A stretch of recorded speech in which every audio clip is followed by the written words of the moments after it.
Buenas noches, jóvenes. Saludos a todos los jóvenes adultos de la red Action y un saludo muy especial a todos los jóvenes que nos visitan también por primera vez. Todos sean bienvenidos a nuestra reunión Action a través del Zoom.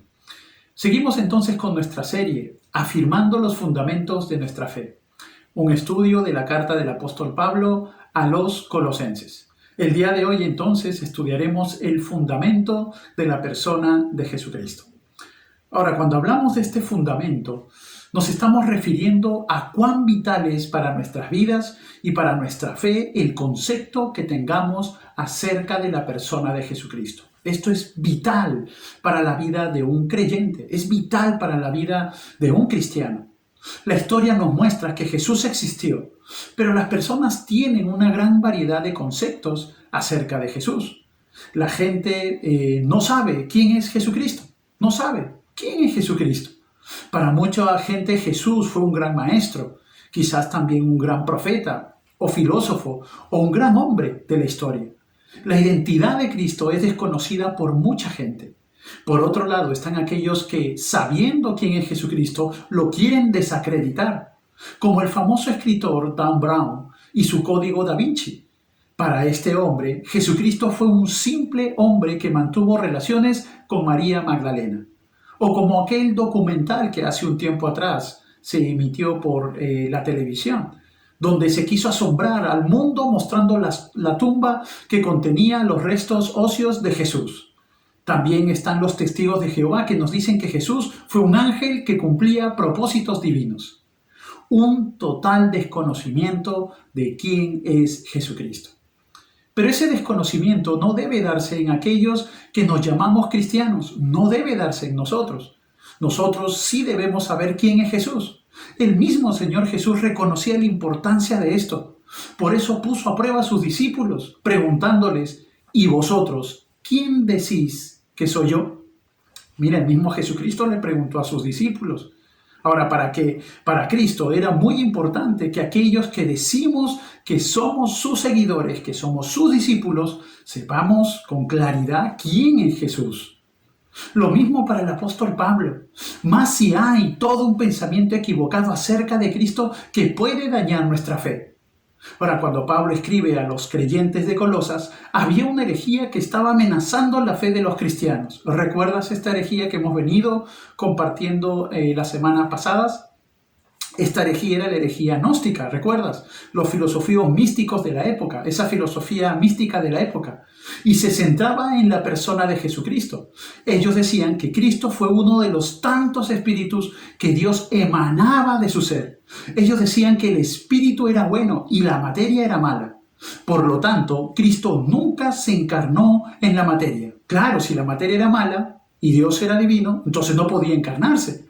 Nunca llegó a ser un hombre de carne y hueso, pues todo lo material era malo para ellos. La idea de que Dios pudiera hacerse hombre les parecía absurda. De esa manera también negaban que Jesús fuera Dios. Esa forma de pensar era extremadamente peligrosa, así es, pues si Jesucristo no fue verdaderamente hombre ni verdaderamente Dios, entonces no podía ser el perfecto Salvador del mundo, no podía salvarnos. Por eso para Pablo era vital afirmar en los creyentes de Colosas sus convicciones acerca de la persona de Jesucristo, para que su fe en Cristo se mantenga firme ante tantos pensamientos cerrados que también tenemos que hacer frente hoy, en las películas, en los documentales o ateos que con sus hipótesis científicas quieren negar la existencia del Jesús histórico. Hoy más que nunca, jóvenes, hoy más que nunca se hace necesario afirmar la verdadera identidad de Cristo a la luz de las Escrituras. Pablo revela la identidad de Cristo en este pasaje de Colosenses capítulo 1 del 15 al 19 y nos muestra quién es nuestro Señor Jesucristo en relación con Dios, en relación con la iglesia, en relación con la creación. Veamos estas tres relaciones que nos muestran la verdadera identidad de Cristo. Primero, jóvenes, apúntalo ahí por favor. Jesucristo en relación con Dios. Pablo inicia el verso 15 diciendo, Él es la imagen del Dios invisible. Él es la imagen del Dios invisible.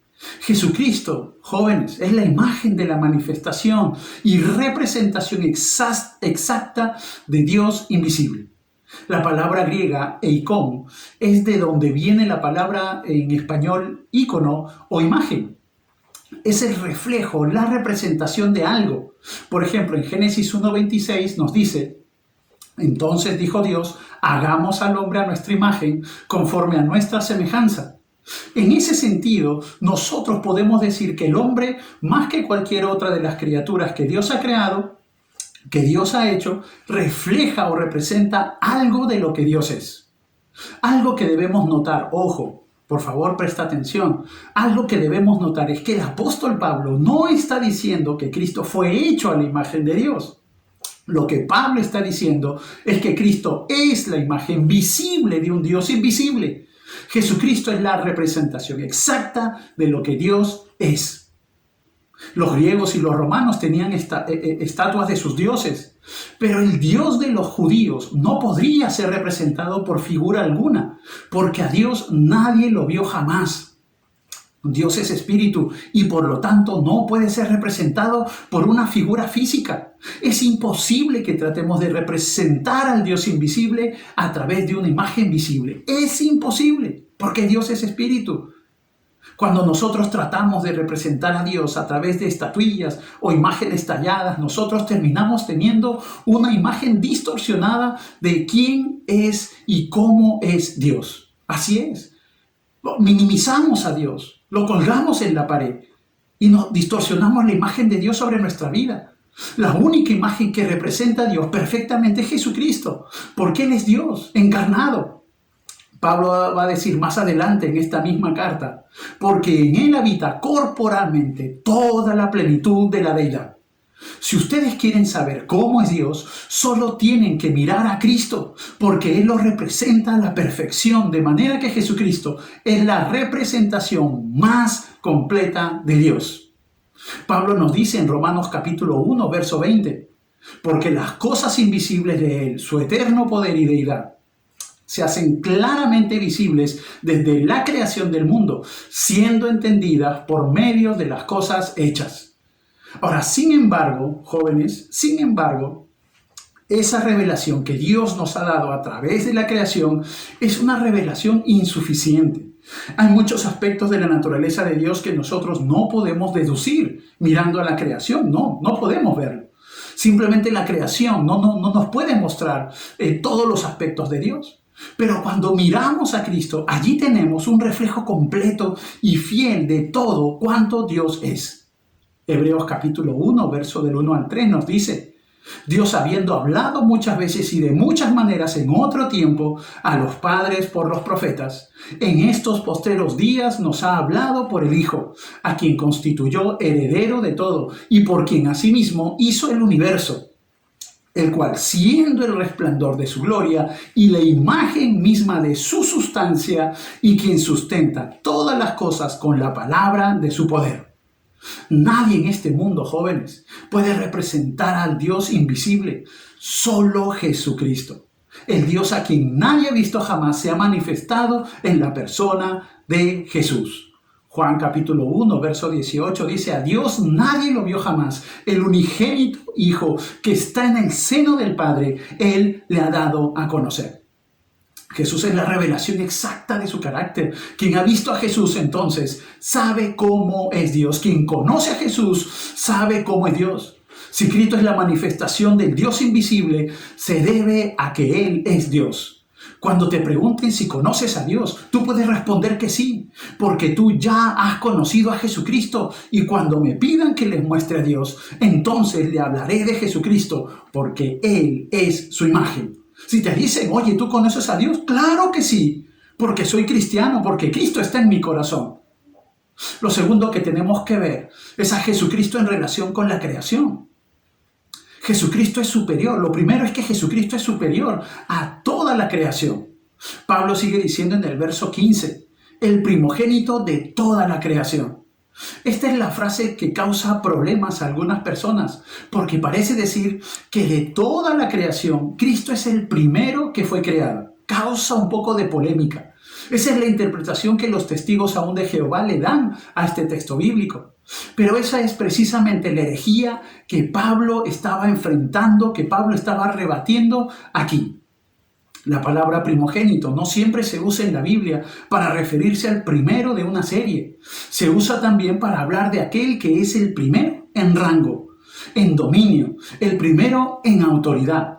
Por ejemplo, en Éxodo capítulo 4, verso 22, Dios le manda decir a Faraón por medio de Moisés: y dirás a Faraón, Jehová ha dicho así, Israel es mi hijo, mi primogénito. Israel no fue la primera nación que Dios creó, pero ese fue el pueblo que Dios soberanamente escogió para entrar en pacto con él. Y de esa manera Israel vino a ser un pueblo especial. Era el primogénito de Dios de todos los pueblos de la tierra. Primogénito, entonces, en el griego no significa que Cristo hubiese sido creado. Nos muestra más bien la superioridad de Cristo sobre la creación. El hecho de que Cristo existía antes de toda la creación, exaltado muy por encima de toda criatura. Él es eterno, mientras que la creación tuvo un inicio, tuvo un comienzo. Cristo es el creador de todas las cosas y por lo tanto es el dueño de todas las cosas. Él es soberano. Mira Juan capítulo 1. En el principio era el Verbo y el Verbo era con Dios y el Verbo era Dios. Este era en el principio con Dios. Todas las cosas por Él fueron hechas y sin Él nada de lo que ha sido hecho fue hecho. Jesucristo, joven, es eterno. Nadie lo creó, es superior a todo. Él tiene toda autoridad, toda supremacía, todo dominio, todo derecho sobre toda la creación. Él es el dueño de toda la creación. Él es el heredero de toda la creación. Él es el que tiene preeminencia sobre todo lo creado. Él no fue creado. Él está sobre toda la creación. Él es eterno. Recuerda siempre eso. Lo segundo es que Jesucristo es el arquitecto divino de la creación.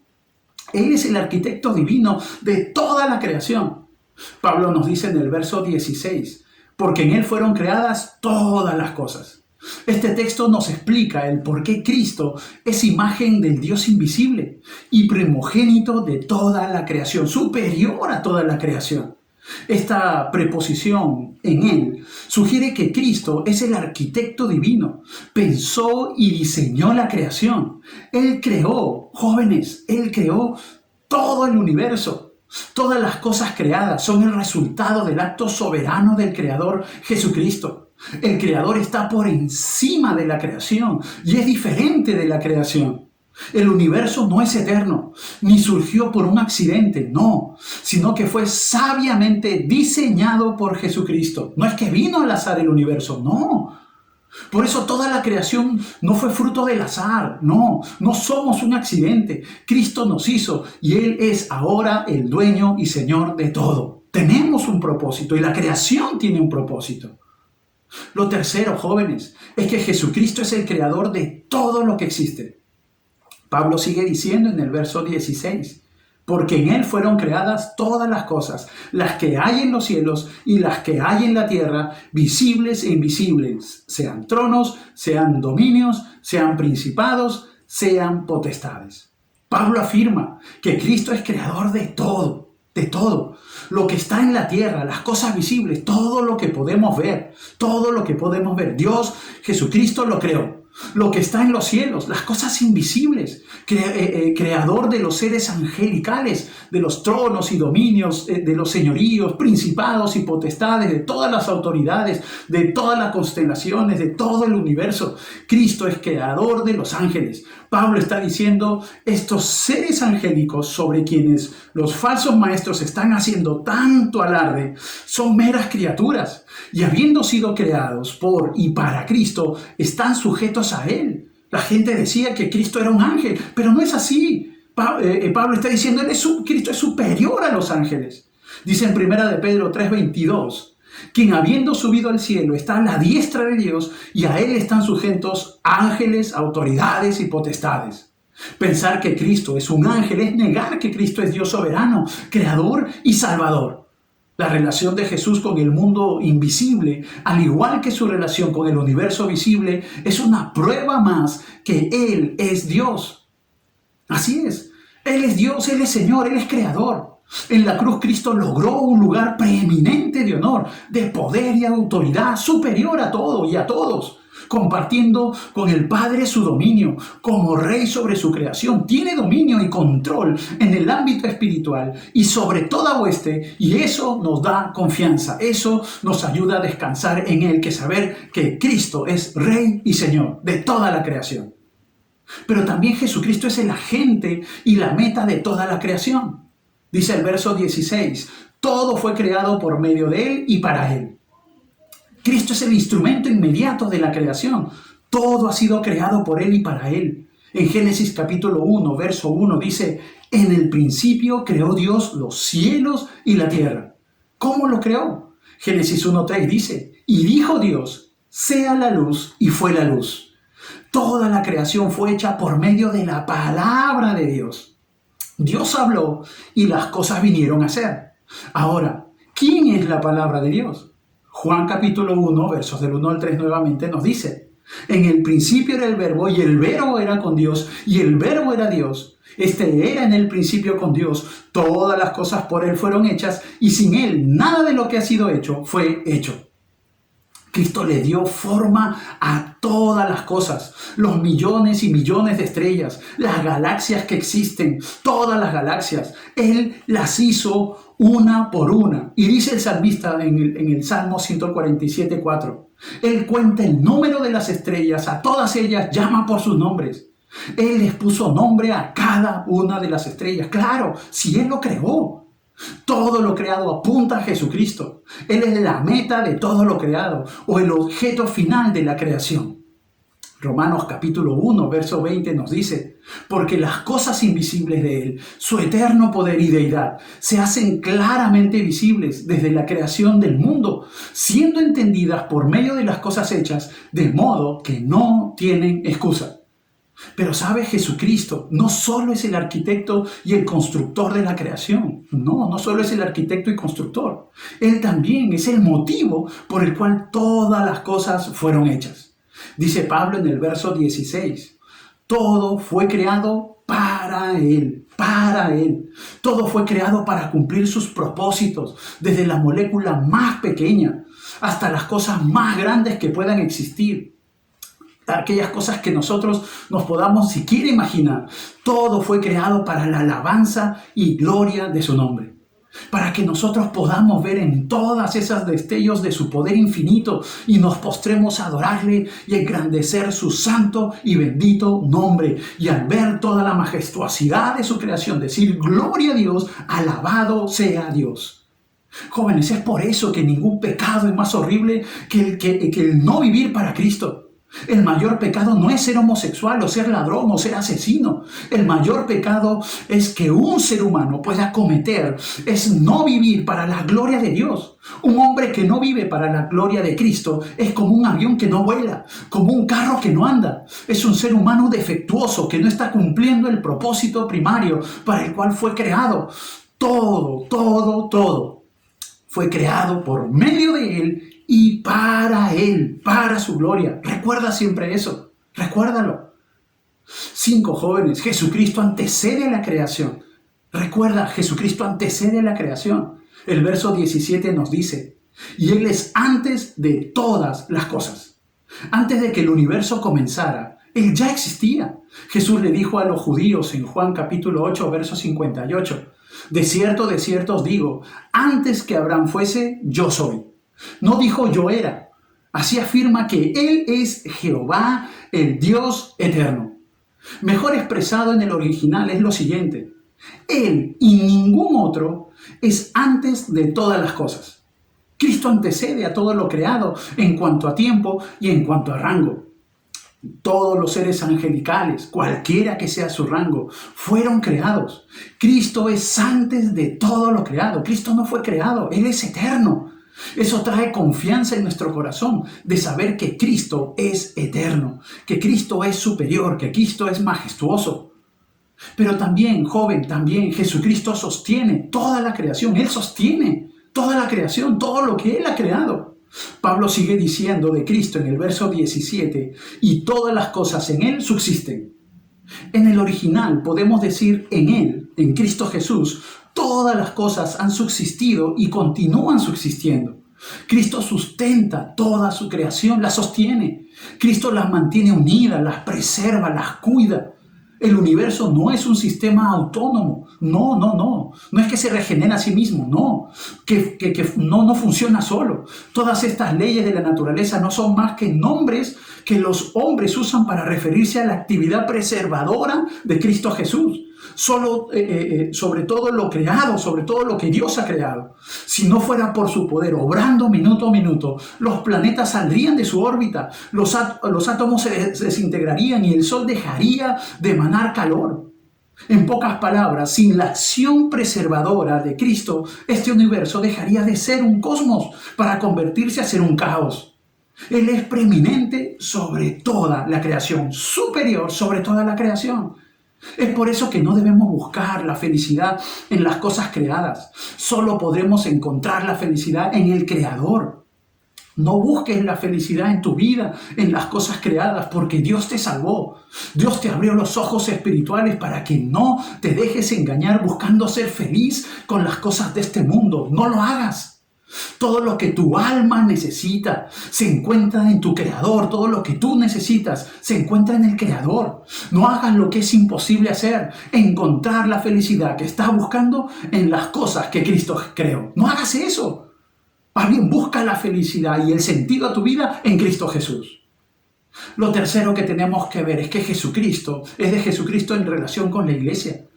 Jesucristo, lo primero, es que Jesucristo es la cabeza de la iglesia. Pablo nos dice en el verso 18, y Él es la cabeza del cuerpo que es la iglesia. Cristo es cabeza de la iglesia, joven. Él mismo es cabeza como cabeza del cuerpo. Cristo da dirección y sentido o propósito a la iglesia. En la antigüedad se concebía a la cabeza como el miembro que gobernaba todo el cuerpo y le proveía sustento y dirección. Pablo está señalando aquí a Cristo como la cabeza del cuerpo que es la iglesia, contrario a lo que enseñaban los falsos maestros. Todo aquello que los creyentes necesitan para una vida espiritual profunda, estable, madura, se encuentra en Cristo Jesús. Solo se encuentra en Él. Nada más. La iglesia depende de Él. De la misma manera que el cuerpo humano depende de la cabeza. Sácale la cabeza a alguien, se muere. Sin el poder de Cristo no podemos andar. Sin el poder de Cristo actuando en nosotros, no podríamos hacer absolutamente nada para el avance de su reino.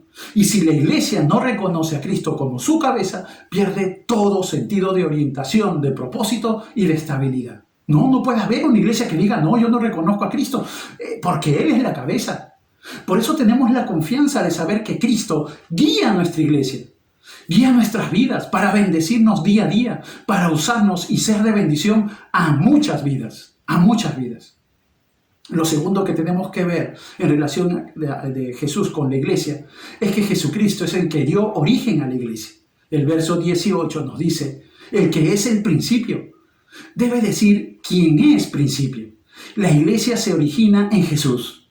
Efesios capítulo 1, verso 4 dice, según nos escogió en Él, antes de la fundación del mundo, para que fuésemos santos y sin mancha delante de Él. Él es quien da vida, joven, a su iglesia. Recuerda siempre eso. Él da vida a su iglesia. Mediante su muerte y su resurrección, Él nos dio vida. Jesús nos dio vida, nos escogió para ser parte de su cuerpo, parte de Él mismo. ¿Quién? La iglesia. Lo tercero, joven, es que Jesucristo fue el que venció a la muerte. Pablo sigue diciendo en el verso 18, el primogénito de entre los muertos. Cristo fue el primero en resucitar para no volver a morir.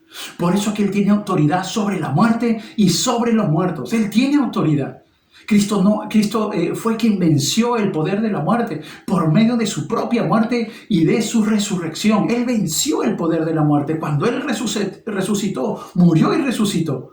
Por eso Cristo tiene potestad para dar vida a todo aquel que cree en Él.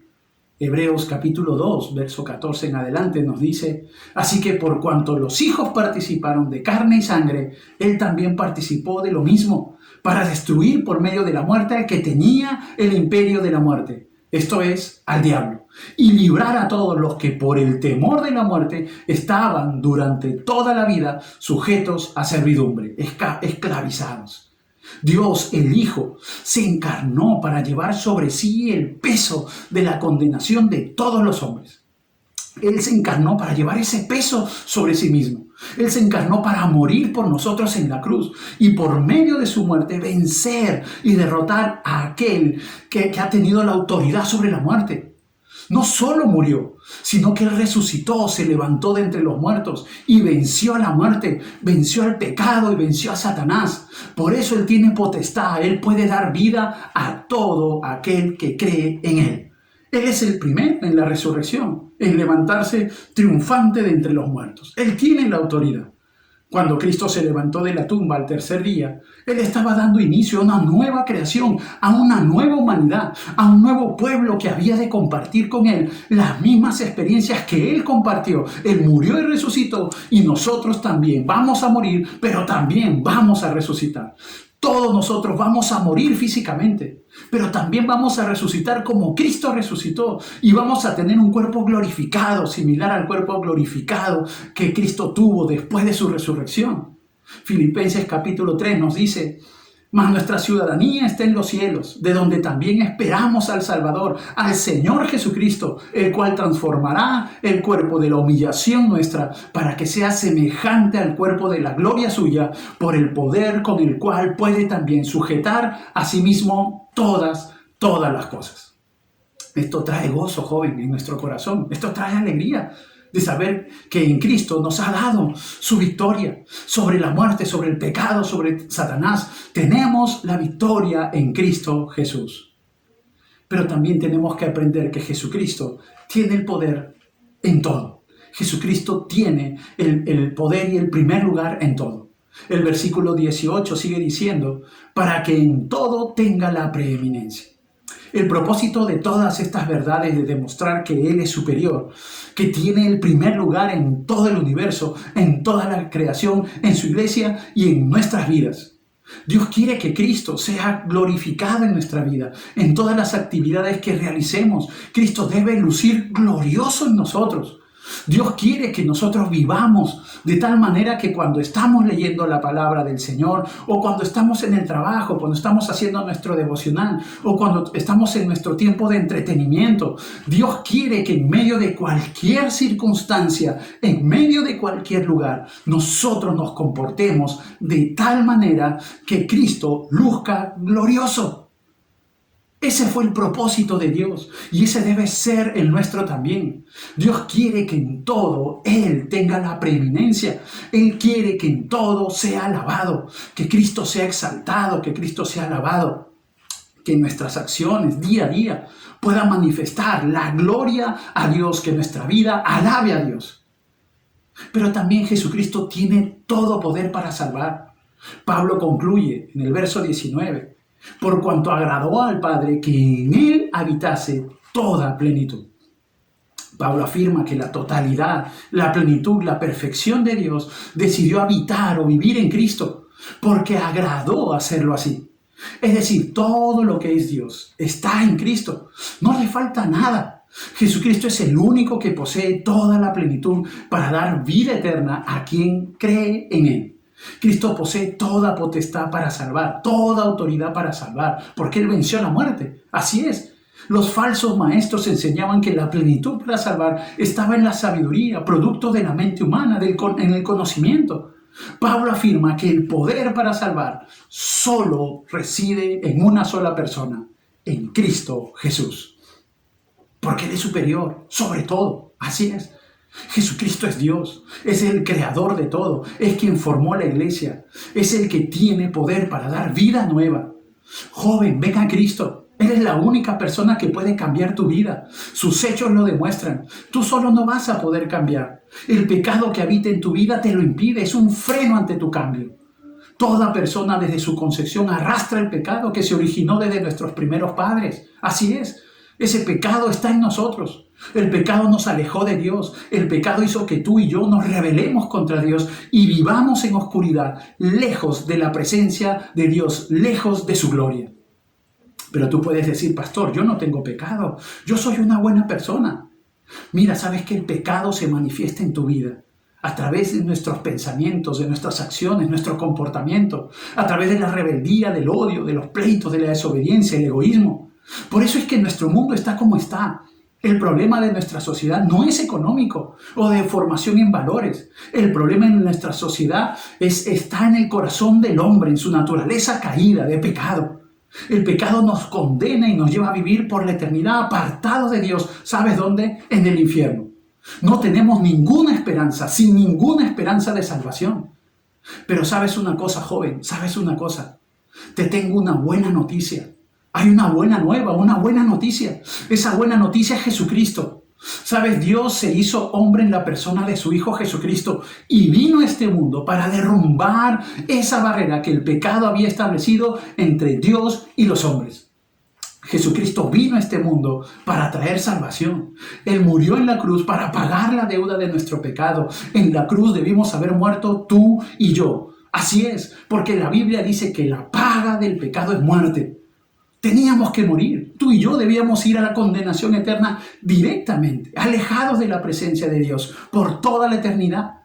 Pero ¿sabes lo que hizo Cristo? Él tomó nuestro lugar. Él recibió el castigo por todos nuestros pecados. Tu sangre perfecta y sin mancha fue suficiente pago por nuestro pecado. Él recibió el castigo para que tú y yo podamos recibir salvación. Solo tienes que arrepentirte de tus pecados y hacer de Cristo tu Rey y Señor. Reconoce tu necesidad de Dios. Pídele perdón. Dile: Dios, perdona mis pecados. Te entrego mi vida, la pongo en tus manos. Creo en ti, Señor, y ahora obedezco a tu palabra. Solo así podrás formar en tu vida a Cristo Jesús. Solo así podrás tener esa comunión con el Creador de todo el universo. Joven, ¿tú quieres entregarle tu vida a Cristo Jesús? Mira, yo voy a hacer una oración, esa misma oración que yo hice hace varios años atrás, el día que entregué mi vida a Jesucristo. Joven, yo voy a hacer esta oración, pero yo quiero que allí donde tú te encuentres, si tú has entendido el mensaje, si tú has escuchado la voz de Dios hoy, entonces tú con tus propias palabras, pídele perdón al Señor. Dile: Señor, perdona mis pecados y ahora quiero vivir para ti. Entonces yo voy a orar y tú ahí también ora y busca a Dios y pídele perdón al Señor. Vamos a orar. Bendito Dios, gracias por el mensaje de tu palabra. Gracias, Señor. Hoy he podido aprender, Señor, la grandeza y majestuosidad de Cristo Jesús. Y también, Señor, he visto cómo mi pecado me aleja de ti, Señor. Cómo se ha levantado una barrera, Señor, para tratar contigo, para tener comunión contigo. Dios, no quiero vivir así. No quiero vivir, Señor, una vida sin sentido, lejos de ti. Dios, quiero el día de hoy entregarte mi vida. Me arrepiento de mis pecados, Señor. Me he dado cuenta de mi necesidad de ti. Señor, que necesito que mi vida solamente, Señor, sea llevado en adoración, en alabanza a tu nombre. Quiero vivir, Señor, como un hijo tuyo. Ayúdame, Dios. Por eso te entrego mi vida. Me arrepiento de vivir lejos de ti. Me arrepiento de vivir, Señor, apartado de tu presencia. Perdona mis pecados. Perdona mis pecados. Y hoy quiero entregarte mi vida y ahora vivir para ti y ser obediente a tu palabra. Gracias, Señor, gracias. Joven, si tú has hecho esta oración, sinceramente le has pedido al Señor que perdone tus pecados, te has arrepentido de cada uno de ellos y has puesto tu vida en las manos del Señor, te felicito. Ahora queremos ayudarte a crecer en tu vida cristiana, ahora en tu nueva vida en Cristo Jesús. Queremos ayudarte. Entonces, con la persona que te invitó el día de hoy o allí en el mismo grupo en el cual te encuentras, tú puedes decir, puedes pedir la palabra y decir: yo he tomado mi decisión por Cristo, quiero vivir para el Señor, quiero vivir conociendo cada día más a ese Dios sustentador, creador, a ese Dios majestuoso, nuestro Señor Jesucristo. Joven, si tú conoces ya a Cristo Jesús, te animo a que vivas siempre con tu mirada puesta en el sustentador y creador de todo el universo, en Cristo Jesús. Ten cuidado con las filosofías y lo que este mundo propone. No, cuídate de eso. Más bien, tu vida siempre debe estar bien asentada en nuestro fundamento de la persona de Jesucristo, para que tu fe crezca y para que de esa manera conozcas más del Señor y vivas en una plenitud de fe en Cristo Jesús. Joven, Dios te bendiga. Sigue creciendo, sigue adelante. Dios te bendiga.